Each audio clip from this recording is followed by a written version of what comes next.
আসসালামু আলাইকুম। BBN MB solution সার্ভিসের পক্ষ থেকে সবাইকে জানাই অভিনন্দন ও শুভেচ্ছা। আজকে আমরা আলোচনা করব বিবিএ অনার্স বিভিন্ন ডিপার্টমেন্টের বিভিন্ন বর্ষের এবং এমবিপির জন্য অত্যন্ত গুরুত্বপূর্ণ সাবজেক্ট প্রিন্সিপাল অফ ফিনান্স অথবা ফান্ডামেন্টাল অফ ফিনান্সের অত্যন্ত গুরুত্বপূর্ণ একটি অধ্যায় রিস্ক অফ রিটার্ন নিয়ে। আর এই রিস্ক অফ রিটার্ন শুধুমাত্র যে প্রিন্সিপাল অফ ফিনান্স বা ফান্ডামেন্টাল অফ ফিনান্স আছে তা নয়, আমাদের ইনভেস্টমেন্ট পোর্টফোলিও এবং পোর্টফোলিও ম্যানেজমেন্ট এবং ফিনান্সিয়াল ম্যানেজমেন্ট এবং ইনভেস্টমেন্ট অ্যানালাইসিস এই সকল বইগুলোতে এই অঙ্কগুলো এই রিস্ক অফ রিটার্নের অঙ্কটি অত্যন্ত গুরুত্বপূর্ণ এবং প্রত্যয়ের অ্যাকাউন্টিং থিওরিতেও এই রিস্ক অফ রিটার্নের অঙ্ক আছে। যাই হোক, এই অধ্যায়টি বিভিন্ন বইয়ের মধ্যে ঢুকে আসে এবং অত্যন্ত গুরুত্বপূর্ণ একটি অধ্যায়।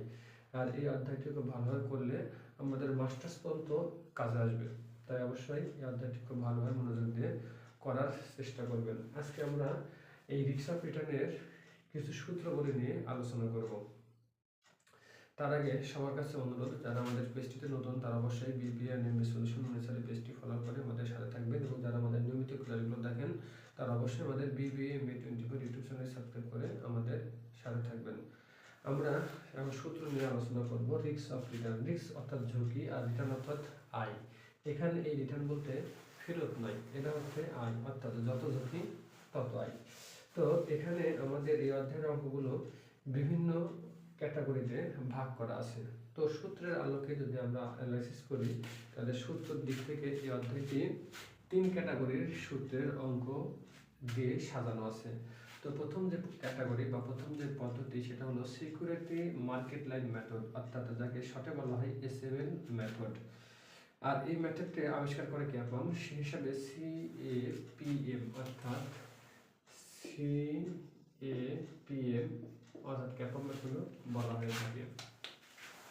তো এই পদ্ধতিতে যদি আমাদের এক্সপেক্টেড রিটার্ন নির্ণয় করতে বলে অর্থাৎ প্রত্যাশিত আয়ের হার নির্ণয় করতে বলে তাহলে আমরা সূত্র ব্যবহার করব রিস্ক অফ রিটার্ন অর্থাৎ RF অর্থাৎ risk free rate plus beta into market return minus risk free rate. অর্থাৎ এখানে আমরা শুধুমাত্র সাংকেতিক নাম ব্যবহার করছি, অর্থাৎ RF plus beta into RM minus RF। এখানে RF বলতে বোঝায় রিস্ক ফ্রি রেট, বিটা অর্থাৎ আয়ের সহগ এবং RM বোঝায় মার্কেট রিটার্ন, আর RF তো বললাম রিস্ক অফ ফ্রি অর্থাৎ রিস্ক ফ্রি রেট। অর্থাৎ 2 নম্বরে যদি আমাদের এই অধ্যায়ে রিস্ক প্রিমিয়াম নির্ণয় করতে বলে তাহলে যদি অঙ্কে বিটা না থাকে সেক্ষেত্রে আমরা রিস্ক প্রিমিয়াম বের করব RM মাইনাস RF দ্বারা, এবং যদি বিটা থাকে তাহলে আমরা RM minus RF into beta গুণ করে নেব। এই 2 সূত্রে আমরা রিস্ক প্রিমিয়াম বের করতে পারি, তবে সেটা অঙ্কের উপর ডিপেন্ড করে আমরা কোনটা ব্যবহার করব। দ্বিতীয় স্টেপে আমরা যেটা দেখছি সেটা হলো ক্যাপিটাল মার্কেট লাইন মেথড, যাকে শর্টে বলা হয় সিএমএল মেথড। এই পদ্ধতিতে যদি আমরা প্রত্যাশিত আয় হার অর্থাৎ এক্সপেক্টেড রিটার্ন নির্ণয় করি তাহলে আমাদের সূত্রটি হবে RF plus RM minus RF divided sigma M into sigma P। অর্থাৎ এই জায়গাতে আমরা রিস্ক ফ্রি রেটের সাথে যোগ করব মার্কেট রিটার্ন মাইনাস RF অর্থাৎ রিস্ক ফ্রি রেট বিয়োগ করে সিগমা M অর্থাৎ আমাদের অঙ্কে যেটা দেওয়া থাকবে সেটা দিয়ে ভাগ, এবং সিগমা P অর্থাৎ প্রত্যেকটা প্রোডাক্টের বা প্রত্যেকটা ফান্ডের আলাদা আলাদা যে স্ট্যান্ডার্ড ডিভিশনটা থাকবে সেটা দ্বারা গুণ। এই দ্বারা আমরা এক্সপেক্টেড রিটার্ন নির্ণয় করব। এই সিএমএল মেথডে আমাদের আরও একটি জিনিস নির্ণয় করতে হতে পারে, সেটা হচ্ছে স্লোপ অফ সিএমএল অর্থাৎ ঢাল, ক্যাপিটাল মার্কেট লাইন মেথডের ঢাল। এটা নির্ণয় করার সূত্র হচ্ছে RM minus RF divided sigma M। এরপরে যে পদ্ধতি সেটা হলো পোর্টফোলিও মেথড। পোর্টফোলিও মেথডের ক্ষেত্রে প্রত্যাশিত আয়ের হার অর্থাৎ এক্সপেক্টেড রিটার্ন নির্ণয় করার সূত্র অনেকগুলো হতে পারে। আমি এর মধ্যে থেকে বাছাই করে 3টি সূত্র আপনাদের সামনে তুলে ধরছি, তবে অঙ্কের ক্ষেত্রে এরও রদবদল হতে পারে।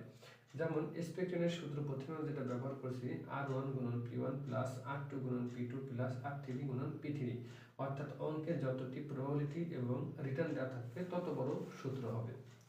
এই সূত্রটি বেশি ব্যবহার হয়ে থাকে।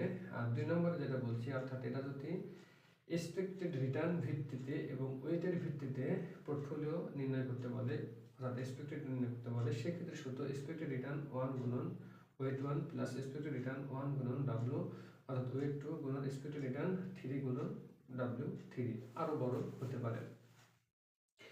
তবে যদি আমাদের বিটা পোর্টফোলিওর কথা বলে, সেই ক্ষেত্রে আমাদের ওয়েটের জায়গা অথবা প্রবাবিলিটি অর্থাৎ পি এর জায়গা বিটা ব্যবহার হতে পারে।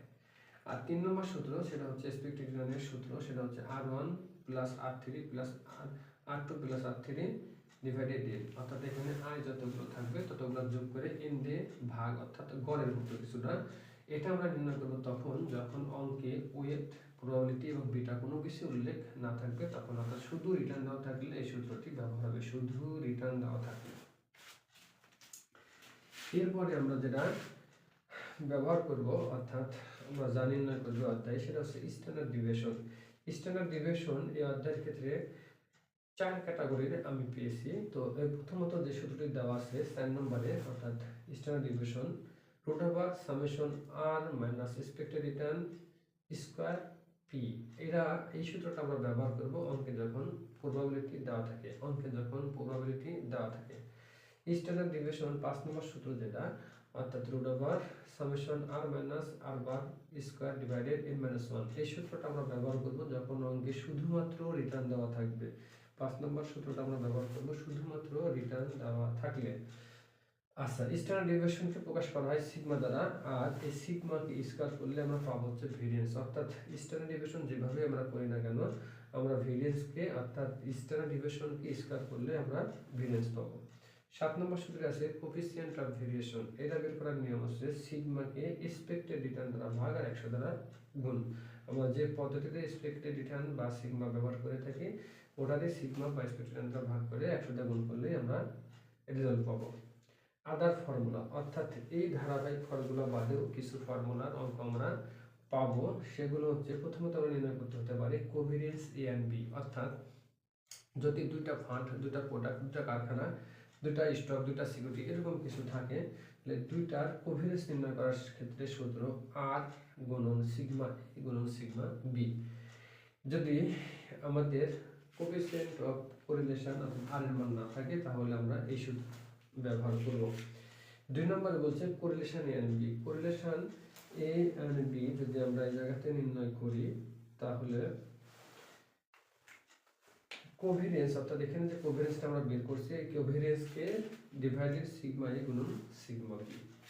3 নম্বর সূত্র যেটা আছে কম্বাইন স্ট্যান্ডার্ড ডিভিয়েশন, যদি দুটা প্রোডাক্টের একত্রে স্ট্যান্ডার্ড ডিভিয়েশন করতে পারলে বা একাধিক স্টক সিকিউরিটিকে একত্রে স্ট্যান্ডার্ড ডিভিয়েশন করতে পারলে সেই ক্ষেত্রে আমরা এই সূত্র ব্যবহার করব, অথবা ওয়েট দেওয়া থাকলে আমরা এই সূত্র ব্যবহার করব। সেক্ষেত্রে সূত্র সিগমা এ গুণন weight A square plus sigma B গুণন সিগমা বি গুণন weight B square plus 2WA, অর্থাৎ ওয়েট এ গুণন ওয়েট বি গুণন কোভেরিয়েন্স, এই সূত্রটি আমরা ব্যবহার করব। আর যদি অঙ্কে বিটা বের করতে বলে সেই ক্ষেত্রে সূত্র sigma A divided sigma M গুণন আর, এ বলতে যার বের করবো তার, আর সিগমা এম হচ্ছে এটা মার্কেট রিটার্ন, আর আর তে কোরিলেশন। আর 5 নম্বর এই সূত্রের অঙ্কটি হুবহু একাধিকবার এই অঙ্কটি সামনে আসছে। এই সূত্রটি আমরা অর্থাৎ স্ট্যান্ডার্ড ডিভিয়েশনের এই সূত্রটি আমরা ব্যবহার করব যদি অঙ্কে রেসিডুয়াল ভেরিয়েন্স দেওয়া থাকে। রেসিডুয়াল ভেরিয়েন্স দেওয়া থাকলে আমরা এই সূত্রটি ব্যবহার করব, সিগমা এম গুণন বিটা স্কয়ার প্লাস আর বি রুট ওভার, এই সূত্রটি আমরা ব্যবহার করে থাকবো। এই সূত্রের বাইরে আপনারা বাংলাদেশে যে রাইটারগুলো জাতীয় বিশ্ববিদ্যালয়ের অধীনস্থ রাইটার আছে যারা বই লিখে কমার্স মিলেনিয়াম, আশা করা যায় এই সূত্রগুলো বাদে আদার্স কোনো সূত্র পাবেন না। হয়তো উপস্থাপনার ধরন এক এক বইতে একরকম হতে পারে, তবে এই সূত্রগুলোর মধ্যে থেকে আপনারা অঙ্ক 100% কমন পেয়ে থাকবেন।